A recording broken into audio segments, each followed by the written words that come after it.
नमस्कार, मैं हेम झा। दोस्तों, थोड़ा नेहरू जी पे बात कर लेता हूँ। अभी संसद में मोदी जी ने नेहरू जी को टारगेट किया है। हालांकि वो बराबर करते रहते हैं कि नेहरू जी इस देश के लोगों को आलसी समझते थे, जो उनका एक भाषण को उन्होंने कोट किया है। हालांकि उस भाषण में ऐसा है नहीं। मैंने यूट्यूब पे भी वो भाषण सुना है और बहुत अच्छे अच्छे पत्रकारों के मुँह से भी सुना है। मैं यूट्यूब पे जो अच्छे अच्छे पत्रकार को देखता हूँ, निष्पक्ष होते हैं वो लोग। ऐसा नहीं है, एक इस देश की जनता से अपील कर रहे हैं, मोटिवेट कर रहे हैं कि और मेहनत करने के लिए, केवल सरकार के भरोसे नहीं रहने के लिए। तो अच्छी बात है। हर कोई सरकार ही आपके लिए कर देगा ऐसा नहीं, आपको भी मेहनत करना पड़ेगा। और देशों के लोग जितनी मेहनत करते वैसे ही, तो इसमें कम करके आंकने वाली बात नहीं है। वो तो मैं नहीं समझता हूँ कि जो पूर्व के कोई भी लोग हो, अगर वो खास पर अगर वो व्यक्ति अगर आज जीवित नहीं है, तो उनके बारे में टीका टिप्पणी नहीं होनी चाहिए। ये हमारा संस्कार कहता है।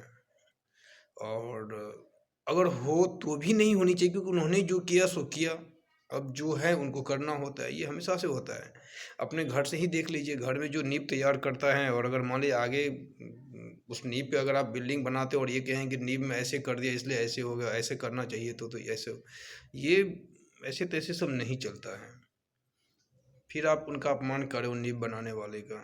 अब आप ये सोचो कि आज के समय में आप ऐसा सोच रहे हैं, तो उस समय में वो कैसे सोचते होंगे और किस तरह से नींव तैयार किए होंगे। ये तो एक घर की बात है। जो एक देश का नींव तैयार करेगा, सोचो वो आदमी कितना विजनरी होगा, कितना साइंटिफिक सोच रखने वाले होंगे। बड़ा सिंपल सा है। इसमें कोई ये नहीं है कि उनके किताबों को ही पढ़ें या उनको अच्छे से जानें, उनको रिसर्च करें। रिसर्च क्या करें, बैठे बैठे आदमी समझ सकता है कि एक टूटी फूटी 700-800 साल की गुलामी से जकड़ा हुआ अगर कोई देश है, और उस देश को आज़ादी की लड़ाई लड़ने के बाद जब मुक्ति मिलती है, उसके बाद इस चरमराए हुए इतने बड़े विशाल देश को, राजे रजवाड़ों से भरा पड़ा देश, भूख, कुपोषण, अशिक्षा, सब कुछ यहाँ पे व्याप्त था। क्या नहीं था। और हर कुछ करना था, हर कुछ नए से करना था, जीरो से स्टार्ट करनी थी।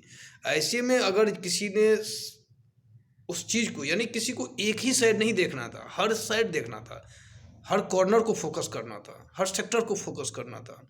सोशल भी देखना था, इकोनॉमिक्स भी देखना था, पॉलिटिकल भी देखना था। एक एडवांस आगे का जो एंटिसिपेट कर सके, आगे बहुत आगे तक का, वो भी एक विजन सेट करना था। एक मतलब एक बैगन, तो कहने का मतलब ऐसे टैलेंट जिस व्यक्ति में ये सब कुछ हो सकता था, वही इस देश को संभाल सकता था, वो शायद नेहरू जी थे। तो बगैर कोई बुक पढ़े या बगैर किसी को बगैर रिसर्च किए, इतना तो आदमी कॉमनली ही समझ सकता है कि भाई वो व्यक्ति कोई साधारण तो हो नहीं सकता है। और उनके किसी चीज़ों को ट्विस्ट करके या उनको तोड़ मरोड़ के आज के समय में अगर पेश कर दें, खासतौर पर जो व्हाट्सएप यूनिवर्सिटी आजकल जो कहा जाता है कि बहुत सारे चीज़ फ्लैश होते रहते हैं,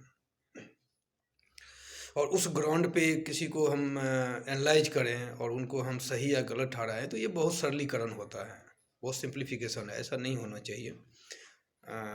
वो रिस्पेक्टेड थे और ऑल टाइम रिस्पेक्टेड हैं। मैं ये नहीं कहूँगा कि उनकी अगर उनका कोई उनकी जो कोई कार्यशैली थी, और अगर उसमें आलोचना का कोई जगह बनता है तो ठीक है, आलोचना हो सकती है, लेकिन नीचा दिखाने का काम नहीं होना चाहिए। रियली वो सबके ही, वो केवल एक पार्टी के नेता नहीं थे, पूरे देश के थे और पूरे विश्व के नेता थे। भले ही आज हम उनको कितना भी हम अपने तरफ से नीचा कर दें, लेकिन वो नीचा नहीं हो सकते, क्योंकि वो ऑलरेडी पहले ही बहुत ऊपर उठ चुके हैं। पूरे देश ही नहीं, पूरी दुनिया उनको रिकॉग्नाइज कर चुकी है। बहुत सारे उदाहरण हैं। मैं बताऊं, जैसे मैं ये रिसर्च करने के क्या बहुत सारे आपको मिल जाएंगे। मेरा तो बस यही था कि एक मौजूदा प्रधानमंत्री अगर किसी पूर्व के प्रधानमंत्री के बारे में अगर इस तरह की टीका टिप्पणी करते हैं तो अच्छा नहीं लगता है। धन्यवाद।